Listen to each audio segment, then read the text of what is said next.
This is a Fleet Success Show, dedicated to helping you and your fleet succeed using the experience of fleet professionals and Hall of Fame fleet legends. The show that explores how the pillars of stakeholder satisfaction, intentional culture, resource efficiency, and risk management all combine to lead your fleet to success. We're glad you're here. Now, let's get into the show. Hello, everyone, and welcome back to another episode of the Fleet Success Show. I am Marc Canton here. Hopefully, you all know me by now. I am the Vice President of Product and Consulting here at RTA Fleet, and I've been in the industry for just under 30 years, and I'm joined by my good friend and colleague and one of our newest employees, Scott Conlon. Scott, how are you? Great. Awesome, how are you? Man. I'm good. I'm really happy to hear you. So, Scott, you're brand new, so I want to do a little get to know you here for our customers and our listeners. Because I think you're a tremendous resource for us and for the industry. So let's dive right in. Where are you from? I am actually from Maryland, where I still live. All right. What part of Maryland? Central Maryland, Montgomery County, Maryland, which is just bordering Washington, D.C. to the northwest. And I live out in the rural areas of the county. Okay. Which airport do you use? There are three airports that are equally inconvenient. One is Dulles, BWI, or National down in D.C. are all about an hour drive. And you have no preference? Not really. It's just whatever is more convenient. Depends on the time of day and if I want to try to avoid traffic. So, it just depends. All right, cool. So that's where you're born and raised. You're still there, as you said. When I met you, you were there, of course. Let's talk a little bit about how you got here. So how did you get your start? What, you're most people don't wake up in the morning. This is a joke I say a lot. Like, most people don't wake up in the morning and say, "Hey, mommy, when I grow up, I want to be a fleet manager." How did you, maybe you did. There's a few exceptions, but, let's start from the beginning. How did you first get into fleet? So I was always interested in vehicles growing up. I actually used to watch a lot of auto racing. Okay. And maybe if I had to, tie back to a fleet related career, I was fascinated by like pit stops, okay. Like either NASCAR or Indy, sure. those types of things. But I guess my first like real job in fleet management was as a bus driver working at the University of Maryland, and then moved into maintenance. So we were doing pit stops, but they're slightly slower vehicles on a longer much longer pit stops. Yeah. But growing up, my father was in the automotive industry. He was a service writer at some dealerships back when I was younger. He transitioned out of that, but that was where I kind of got my start, was just working with him in the garage, me and my brother and my father working on vehicles, on the weekends, maintaining our own vehicles, that kind of thing, growing up. And then, like I said, first real fleet job was actually at the student-run transit system at the University of Maryland. So bus driver first, and then moved into actually maintaining transit buses as a part-time job during college. That's cool. So you were turning wrenches on those buses? Absolutely. Yeah. Oh, sweet. It's interesting how many folks at RTA have a little bit of that. Even the younger folks, which is less common these days, have some wrench turning.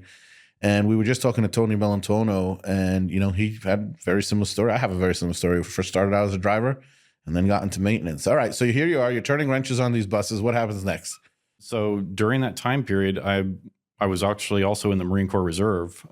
So I had a break in there for a deployment to Iraq in 2003, part of a infantry unit, light armored reconnaissance company. So had some experience there, and actually maintaining vehicles while we were deployed over in Iraq. So different environment, obviously, but but still important to make sure that things are well maintained and up and running. I don't know, they can get more important. Hairy situation, like trying to reattach something on the side of the road, and you could step on a mine any second. Well, I mean, it's just you want to keep your head on a swivel. Right. Yeah. So came back, and as a reservist, I was entitled to my job back when I came back from deployment. So I went back to working in the garage during the rest of the duration of my college years. And once I graduated, there was actually a lot of other guys that had gotten a degree, and then they'd left the Shuttle organization and gone and gotten a job at Montgomery County Division of Fleet Management Services, which was, there were two guys from the shop that I worked with that over there. They when I graduated, they were like, "Hey, come on over." Nice. It's a well-paying job, and sure, for somebody starting out, that's it's like, oh, okay, this is great, you know? Yeah, exactly. So, And anyway, you get to tell all the other college kids who didn't get a job out of college that you did. right. Yeah. You get to hold that against their kids maybe too in the future. Yeah. That's for me anyway. I had a job out of college. You better have one. Yeah, exactly. But yeah, so then, you know, I transitioned.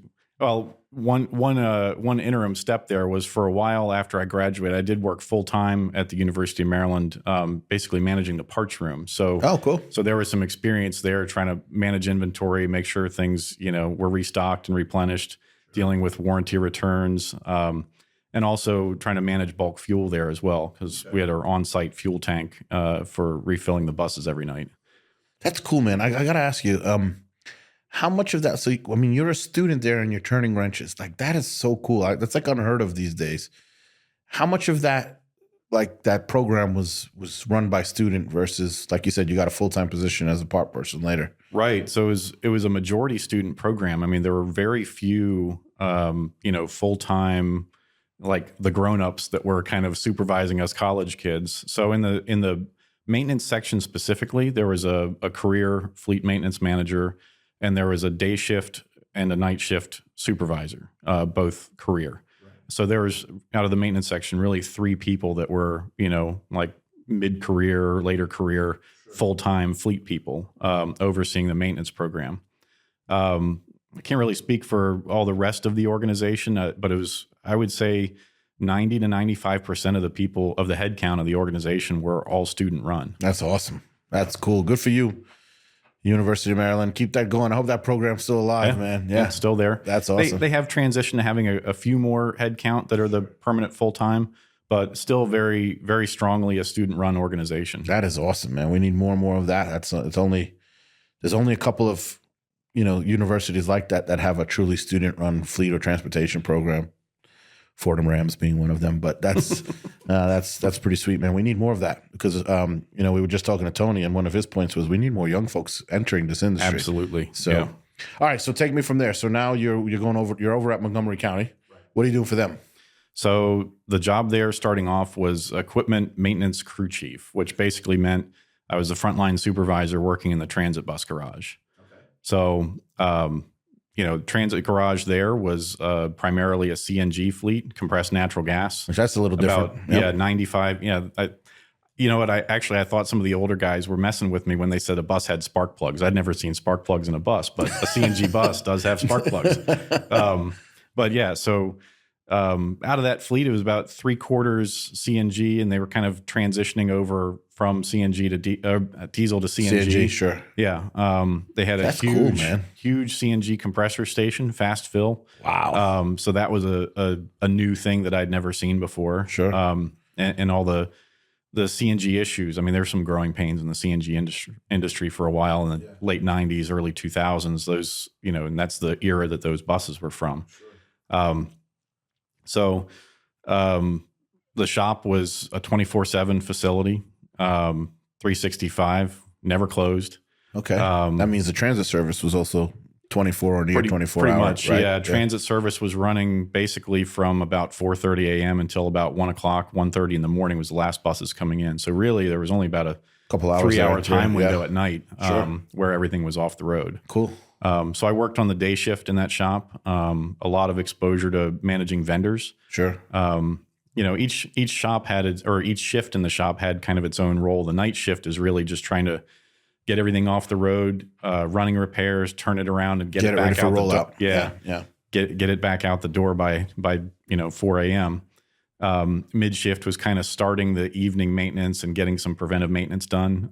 Day shift was, you know, kind of some of that plus, you know, mixed in with managing vendors and trying to get some of those larger repairs done, big engine overhauls or major accident repairs that were subbed out to vendors, things that we didn't perform internally. So, yeah. But that's interesting because there's some unique pieces. I mean, you mentioned your own, you know, fuel site, but I mean, your shop must have looked different than a lot of the local transit shops, right? Because of that CNG, there's all kinds of different airflow requirements that you don't see elsewhere to prevent a fire. You know, that's interesting, the elements you have to deal with. And I don't know enough about transit buses to say, But in the rest of the automotive world, CNG engines are basically gasoline engines that have some components added to it to enable them to run on CNG. Is that similar in the transit bus world, or similar in the transit bus world? But I would say the basic block of the engine is probably more like a Cummins engine that you would see the equivalent engine for a diesel bus. So they had a C series engine you could find in a diesel vocational truck. Interesting. You would find a Cummins C-gas engine in a CNG transit bus. Huh. But the top end is different, obviously. Right. You've got spark plugs. You have different fuel induction system or air induction and fuel injection system. Right. So all of those pieces are different. Some of the things you might see also is there's a lot more temperature coming off of those, a lot more heat coming off the CNG. Sure. So there's some big exhaust blankets in there and insulating blankets. So definitely some differences. Yeah. And the tanks are top mounted, right, for the most part? Or on those buses, they were all on the roof. Yeah. Yeah. So you needed larger bays, larger roofs, right? So it's interesting. So and another piece is like fall arrest equipment, because now you've got guys that need to go up on top of the roof of the bus, and they're pretty high up off the floor. So we want to make sure that they're working safely when they're up there inspecting tanks or doing things like that. Right. You guys did your own mobile repair, I'm imagining, or yeah. We had service trucks. Yeah. We contracted out our towing. Okay. Because that's a really specialized, skill set, and you don't just want to put anybody behind the wheel of a 40-ton sliding rotator wrecker and then hang another 40 feet and 40,000 pounds of bus off the back end and drive around. So there can be some danger involved in that if you've got somebody that's not properly trained to handle that equipment. So but regular road calls, we would send 2 mechanics out to try to make a quick repair and get the bus back, or at least make sure that they were, had a service truck parked behind the bus to, properly mark it so that it wasn't control the scene basically, and then wait for the service truck or the tow truck to come out there and actually hook up and take it back to the shop. Well, we'll keep going here, but one of the things I think I want to bring you back on one of these days is, the folks in the transit world and maybe some of the larger equipment, heavier duty equipment trucking, there's a dynamic that folks in the light duty and medium duty world don't see as much, or in a mixed fleet, which is this concept of 2 mechanics being assigned. Obviously, our system, our software facilitates that because we have a lot of customers in that realm. But there are fleet managers who spend their whole career, and the concept of assigning 2 mechanics to a single job line is completely foreign to them, right? Mm-hmm. So we should do an episode around that, I think, one of these days. Like, what are the nuances there? What are the differences? Yeah, there, I mean, just really hitting the high level is just managing shifts and schedules. You've got and looking for those opportunities where there are jobs where it's conducive to having 2 mechanics working on it, like having 1 mechanic working on, you're doing brake jobs all the time in transit. Those buses stop every 0.4 of a mile all day long. Yeah, you guys must be constantly changing brakes. So, are there days of the week where, or hours of the day where you've got enough workforce to knock out those repairs really quickly by putting 1 mechanic on the right side of the bus and 1 on the left? And tag team them. So there's also a factor of, those components are heavy. The tires are heavy. The brake drums are heavy. Yes. So just an extra set of hands there to try to keep the injuries under control. Sure. Yeah, that's a cool part. We can compare and contrast the logistical issues of that. All right, but let's keep going. So now here you are. You're it's time to move on from Montgomery. For whatever reasons, what made you leave there? It sounds like a pretty neat, fun There's a job. few more stops there. Oh, yeah. So give me the stops. So I think I was in 4 different roles at Montgomery County. Oh, okay. How long in total were you at Montgomery? 8 years. 8 years, okay. Yeah. So you were not a fly-by-night guy? No. So okay. I started in the transit shop, like I said, frontline supervisor, dealing with technicians on a day-to-day basis. A couple months after I started, there was a lot of vacancies in leadership, and that provided a pretty quick path for me to advance, which was, just fortunate that I had the good timing to be there right at that moment. Sure. So probably about 6 months after I started, I was promoted to be the shop superintendent. So here I am, within 2 years out of college, and I'm talking about getting thrown right into the fire. Oh, absolutely, deep end of the pool, sort of. Managing, now I'm managing 6 shifts of mechanics. So I've got 36 mechanics, 6 crew chiefs, and and 2 auto body repairs. How much training did you get around how to manage those 6 shifts of? Not too much. I mean, I'll go back. And I'm not knocking Montgomery, but that's something I harp on a lot on this show. Is there's just definitely a lack of, not an internal training program and there's nothing out there for somebody that early in their career getting that much responsibility. Right. There were things that I was able to to enroll in later that helped that supplement that. Yeah, absolutely. But one of the things I kind of harp on, and I think one of the reasons we love being the Fleet Success Company is there's this gap in education and training in our industry, right? You can go become a tech and get a certified tech, and you can get college degrees and things that were going to help you be a fleet manager, but nobody's teaching you how to transition from, let's say, being a tech to being a shop supervisor to being a fleet manager, managing people. That's a skill set that has nothing to do with turning a wrench, right? And how to leverage data and so forth. And so there's this gap, and you got great organizations like NAFA and NPMA on the federal side, right? Who are and many others who are giving out certifications and are helping to fill that gap. Thank God. Right. That's a good thing. But it's not like transportation where you can go out and get a degree, right? And that sort of a thing. So that's why I paused you there. And I think there's a lot of people who got thrown into the frying pan in the world of fleet. Right. And I think my military experience probably, just being able to map that over and being able to see what good leadership looked like from a military perspective. Right. And in some cases, what it didn't look like.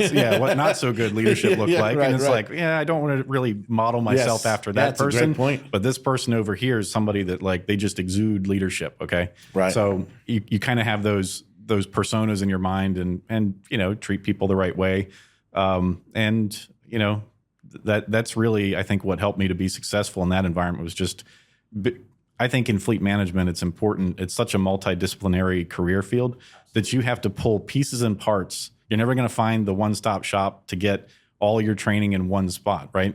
But you can pull pieces and parts from, military leadership training, from technical training, just learning stuff from whatever source, and then just mapping it over to how you can apply that in your own, in your own day-to-day.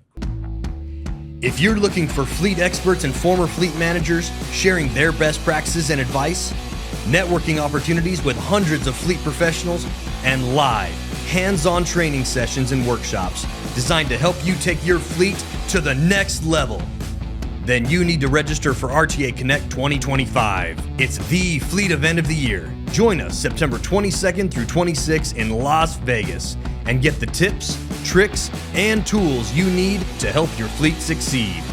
Visit www.rtafleet.com/connect to learn more. And I think that's brilliant. And you had the wherewithal to actively seek that and try to execute that for yourself, right? And which is great.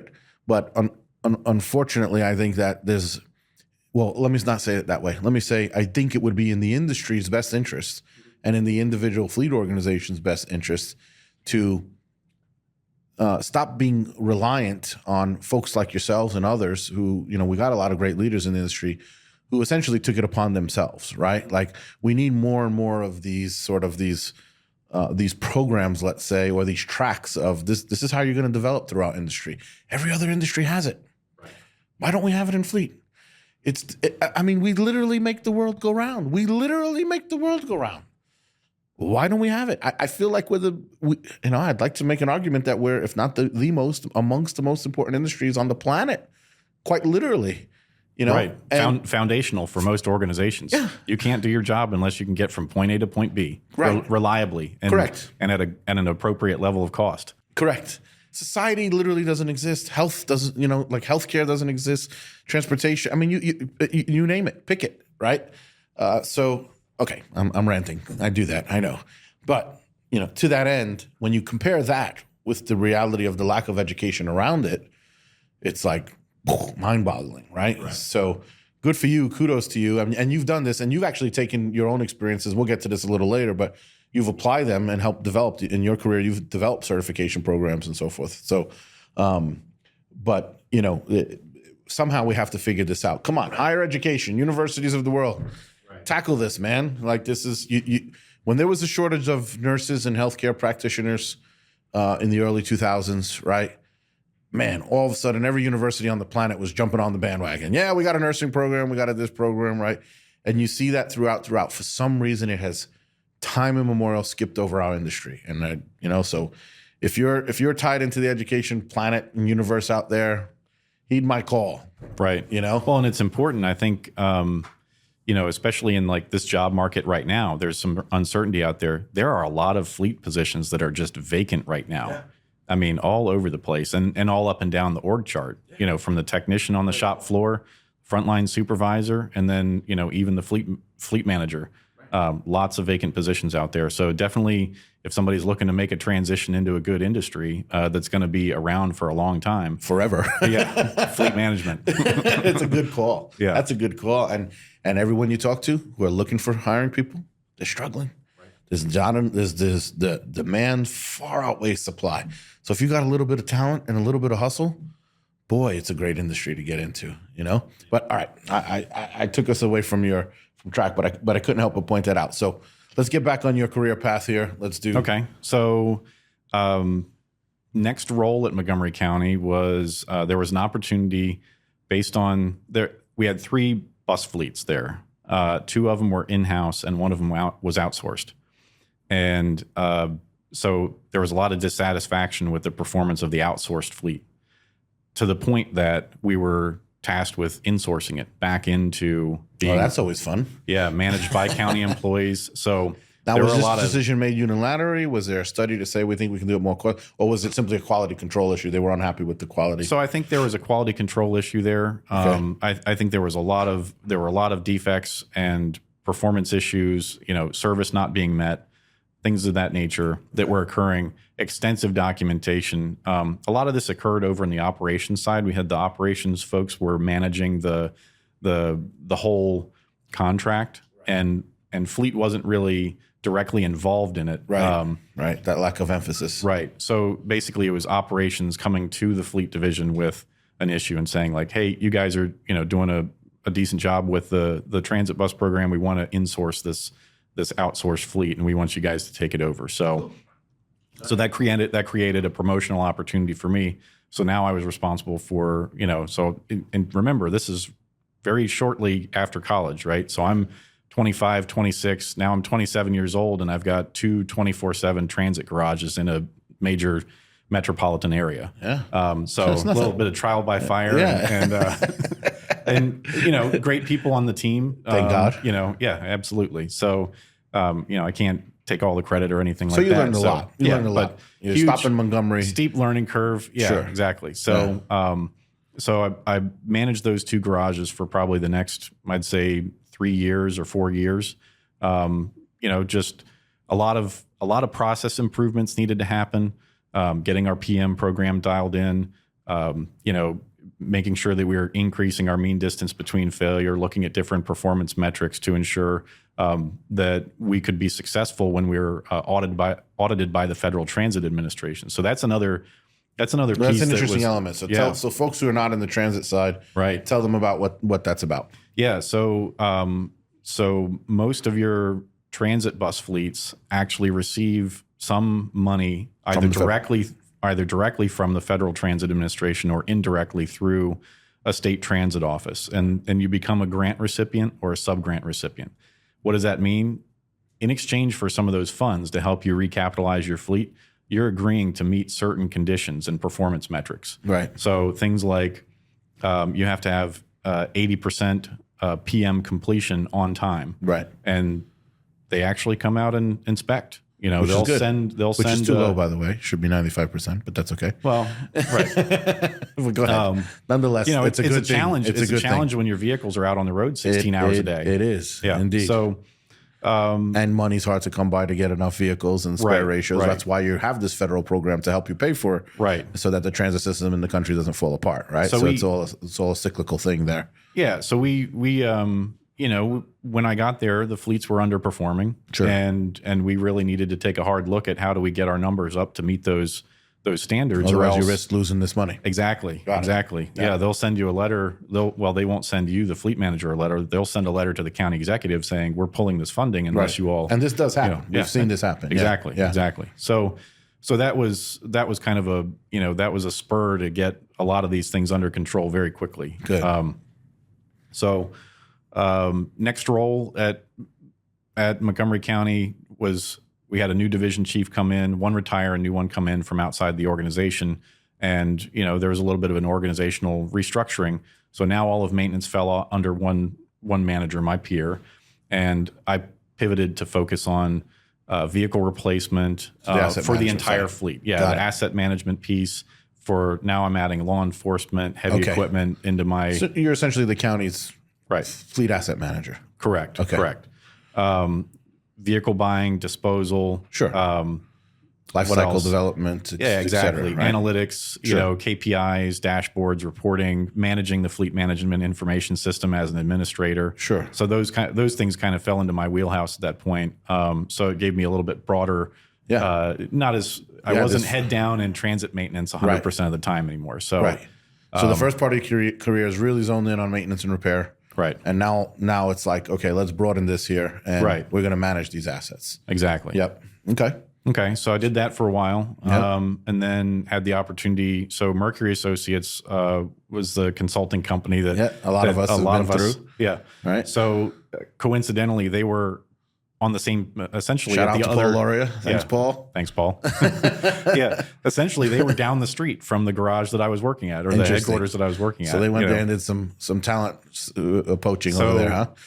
Well, I went to. I actually think I met Paul at the National Truck Equipment Association conference, right? So the NTEA. Again, the importance of networking and going out and seeking out education is you might come home with a job. So right. So anyways, I love the NTEA, by the way. Yeah, so as far as the show for the equipment show is second to none. It's the number one in the industry, in my opinion. So I onboarded with Mercury. I was focused on more of the local and state government clientele. I was a senior consultant starting out, and there was a recognition just based on geography that I was in the National Capital Region. We had some folks in the company that were about to retire that were focused on Mercury's federal portfolio. Sure. So then they said, okay, from a continuity of operations standpoint, made a lot of sense. Let's move this guy over and start now working here with. You go. You did. You head down M&R. Right. You just learned quite a bit about asset management. Right. Hands on, and it's all right. Let's throw you into another frying pan, which is the nuance of federal government. Right. So state university, local government, now federal fleet. Yeah. I worked with. You've really touched all parts of government in that regard, right? Right. And so I worked with a lot of different agencies. Worked with the Marine Corps. Worked with the Navy, State Department, Immigration and Customs Enforcement, Customs and Border Protection. I mean, I probably hit half the stops around the cabinet level positions. That's cool. As far as different military departments and cabinet departments. Sure. And all kinds of agencies. And and what kind of things did you, I mean, I know you did right sizing studies for them was a big piece. Very big on fleet right sizing, helping them with training. So again, back to the education and training piece. Also doing a wide variety of stuff for State Department. They very complex fleet, global fleet. I mean, you want to talk about, complications of different currencies and units of measure and the logistics around, how they ship vehicles from here to overseas or how they source vehicles overseas and use them. Really, really complicated fleet to support. Yeah, if you want to have fun, do life cycle analysis for the Department of State. That's not fun. Those poor guys, they do a lot over there. Yeah. So you also help to place butts in seats for them when they needed help, right? Also data quality, and helping them with external reporting. So again, there's FTA had this external factor. Now being inside the federal government, they have a requirement to report data to a centralized repository every year, and it's got to meet certain data cleanliness requirements. And they've got all these blocking rules. They won't let you upload bad data into their which system. is a good idea, by the way. Tony Beltona was telling us a little bit about this. The FAST system. Exactly. There. So there was a big push from maybe 2015 and on for a couple of years of really getting all of the federal agencies into a fleet management information system, right? So that they could successfully Do things like provide that data Right. so that, Congress and the executive branch and even the public could take a look at the data and provide a little bit of oversight. have some sense of what's going on over there. Yeah, which is excellent. So here you are. You're doing all essentially kinds of studies and let's say contract services, support services, Right. for the federal government. You did that for what, like how long? 5 years, 7 years, I was at Mercury 6 years. 6 years. Okay, and then you say, okay, well, I've helped run education fleets, local fleets. I've now learned a lot about the Fed. Let me go dip my toe over there. Right. Is that what happened? Yeah, essentially. I mean, well, I'll just hit on one of the factors is that, this is 2020 and Oh yeah, right. and a big, COVID, Yeah, and a big piece of our focus was on utilization studies. sure. Like how effectively are federal agencies utilizing their fleets? Sure. Well, in 2020, nobody's utilizing their stopped. fleets, It right? stopped. So what's the value in bringing in, somebody to study the utilization on a fleet that's largely had the pause button hit on it, Right. And it's kind of in this suspended animation, waiting for, society to reopen, Right. So I thought, okay, let me start looking around and see what pops up. And so I saw, an opportunity to apply for the National Fleet Manager position at the U.S. Forest Service, which is part of the Department of Agriculture. Right. So that's where I've been up until, recently. Till recently, till you got here. Now that's an interesting fleet. One of the comments I think you've made to me is we think it's the largest firefighting organization in the world. Right. That's It why it's sounds part right. of that fleet. It sounds right. Right. So people like it's, people are used to kind of firefighting fleets, and they think about their local and Structure trucks. and if you have a Right. handful of trucks, you're a fairly large fire fleet, right? Right. Right. But you had what, Yeah. thousands?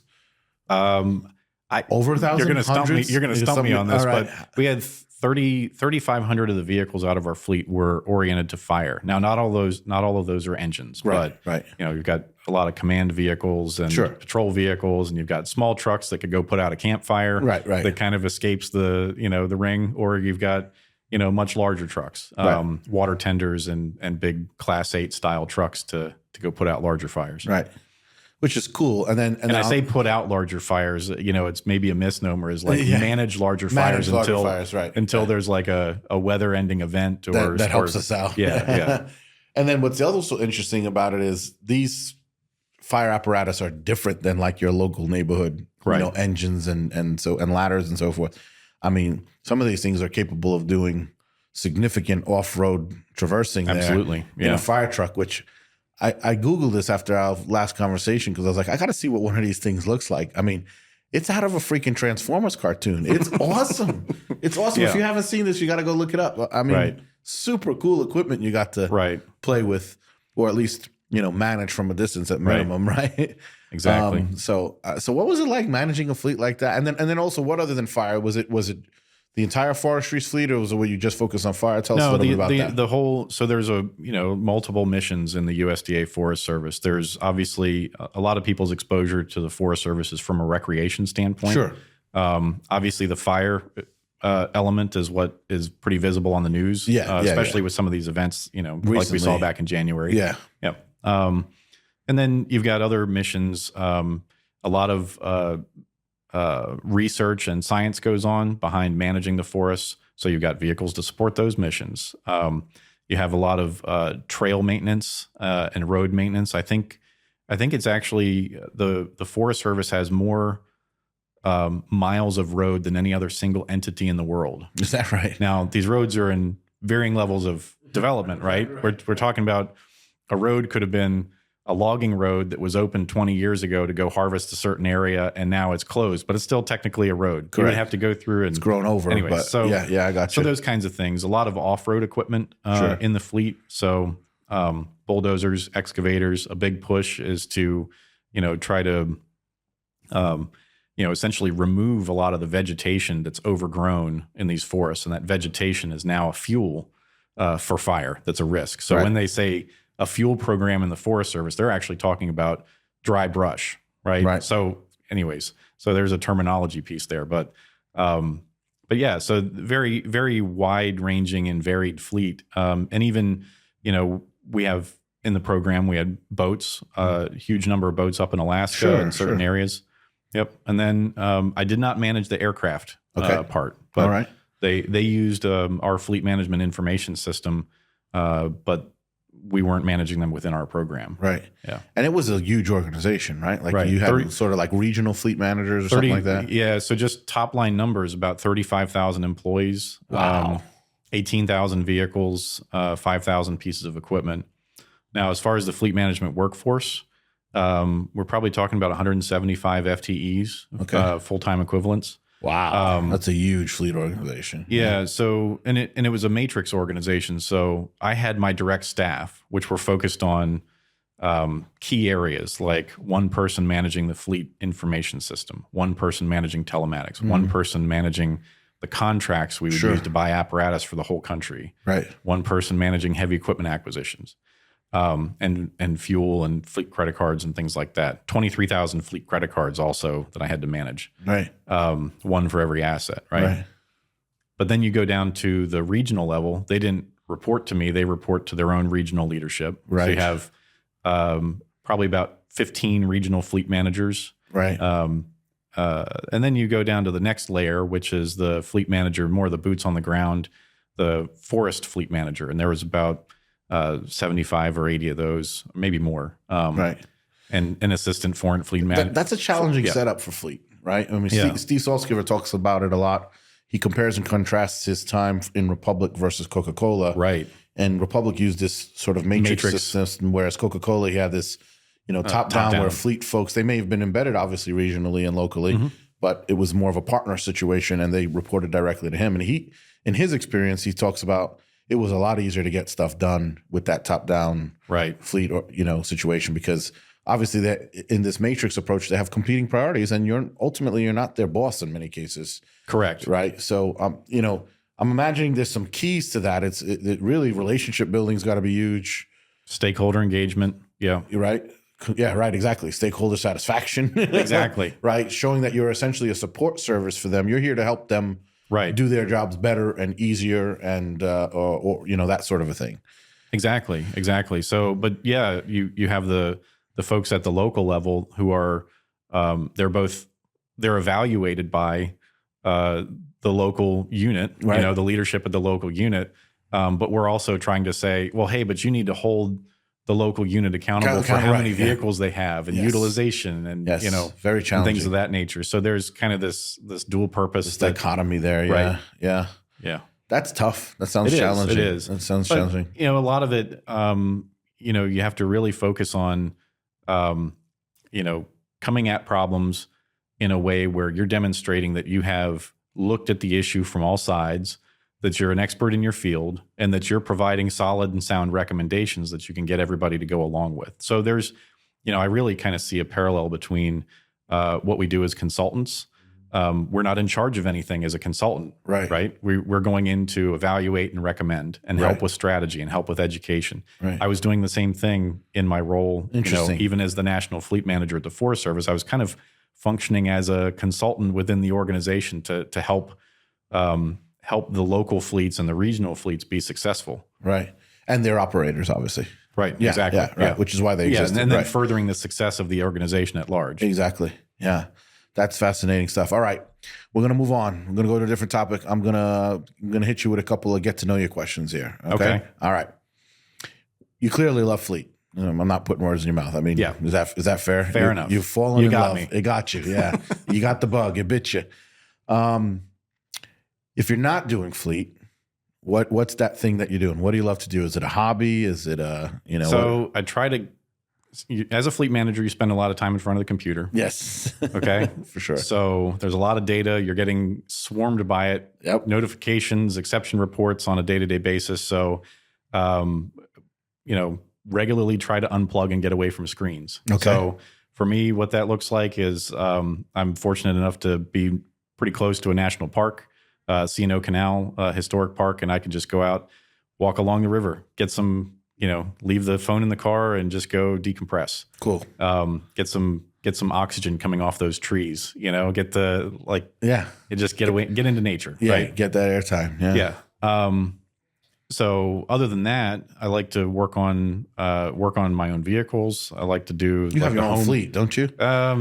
I need to right size. Yeah. Dr. Heal. There's a couple of us here who feel that. Dr. Heal thyself, right? I need to take a dose of my own medicine sometimes. Yes. It's like I go into an organization and we just right size, the Forest Service fleet by 1,500 vehicles. And now I've got probably 2 extra vehicles sitting in my house that need to be sold, and I just can't get around to it. So, but I like to, work with my hands. So that a lot of the stuff I work on a day-to-day basis at work is long range, long timeline, like intangible result. And sometimes I just want to go fix something or build something so that at the end of the day, I can say that's, I have physical evidence that I've accomplished that I did something. Yeah. Cool. Yeah. All right. If you could only have one meal for the rest of your life, or food, right? Food type, what would it be? In other words, favorite meal. Oh, I like steak. Steak. Plain old steak. Yep. Nothing on it. Well, you said one thing. Well, Okay, well, I said meal. I said meal. Give me some credit here. Okay. Yeah. Do you get a potato with that, or is it rice? I try to stay away from carbs, so I go with the veggies. Veggies? Yeah. Any particular veggies your favorite? Just the mixed veggies, like squash, sauteed. I like, what do you got? Like onions and things like that. So, yeah. Was there a particular cut of steak that you like, or you like them all? I like filet mignon. Who doesn't? Twist my arm. Yeah. Good stuff. Ribeye is good. Yeah. All right. Okay. Favorite music group or performing artists of all time. Who is it? Led Zeppelin. Led Zeppelin. Oh, yeah. It doesn't hesitate there. Yeah. I say that I used to have, back when, MP3 CDs came out, I had this MP3 player, a CD boombox, and I had like every one of their albums on one CD, and I would drive the bus and I had that music playing on there. So that's like probably one of the only bands that I've ever sought out every single album and put them on like one disc. So I could, this was Napster time period, right? Napster. That's right. Oh, can I say that? That's a blast from the past. Do I need a legal disclaimer on that? I don't think so. All right, let me. I'm going to bring it back to Fleet here, quick. Okay. Last couple of ones here, and maybe you hit some of these already, but if so, that's fine. What is, like, if you had to pick something right within Fleet? What is your favorite part about being in the industry? Your favorite? It could be as simple as this is my favorite task to do, or this is why I love the industry. If you admitted you fell in love with it. Right. What's that thing? So, well, I'm going to maybe flip the question around a little bit, but or I don't know if this is a non-answer answer, but I like the fact that it is multidisciplinary. I like the fact that any given day I can work on something completely different from the day before. So whether it's something more qualitative like policy and procedure, or just people skills and interacting, leading, supervising, things like that, or transitioning into something more quantitative, data analytics, KPIs, reporting, measurement, how the systems operate, organizational, design, trying to make sure that the organization's set up for success. Sure. So I say that to say that it's, I want to be able to do something new and interesting every day. Yeah. And I don't want to be stuck doing like one thing on a day-to-day basis. No, I think that's a really good answer. I think a lot of us, I mean, I that resonates with me, right? Kind of the Renaissance person approach, right? Being good at a lot of different things. And that's actually part of the complexity of Fleet, and why leadership above Fleet oftentimes doesn't appreciate just how many disciplines you need to be really good at, or you have to have a team around you that facilitates being really good at, right? If I had to be, painted into a corner on an answer, it would be, working with a team. Right. Oh, that's interesting. That's cool. I like that. All right. And now last one for you here, and then we'll call it a day. You've been in the industry a long time. Mm-hmm. I'm sure there's many answers you can give me for this, but if you had to choose one, what's kind of that thing that the industry needs that's missing? If you could wave your magic wand and solve this problem for the industry, sort of a thing that, that you would do. What is there anything that kind of jumps out to you? I think it probably would hinge on professionalizing the industry, and I say that both from the standpoint of like making sure that there's educational opportunity for fleet managers, but also that fleet managers get the respect of, of their organization for that often invisible and behind the scenes contribution that they basically, put forward that furthers every program that they touch, right? The police officer doesn't respond to the call without a vehicle. The ambulance doesn't show up and, take your loved one to the hospital without the vehicle. So, that's the credibility and prestige. That's what I would love to, inject into the industry. But we have to work for it. We have to go out and seek the opportunities for education, and demonstrate our value on a day-to-day basis. I love that answer, Scott. I had no idea you were going to answer that, and God, I couldn't wish for a better answer, because that's what this show is about, quite frankly. So, with that, it was an absolute pleasure talking to you. Likewise, pleasure having you here in studio. Especially, it's been too long. I can't wait to have you on the show again. And man, have a great weekend. All right, you too. Take care, everybody. Thanks. We hope you enjoyed the show. If you'd like to help support the podcast, please share it with others. Post about it on LinkedIn or leave a review. Want to learn more about our fleet management software, Fleet 360? Check us out at rtafleet.com. If you want to learn more about having your fleet evaluated by our consulting team, go to fleetconsulting.com.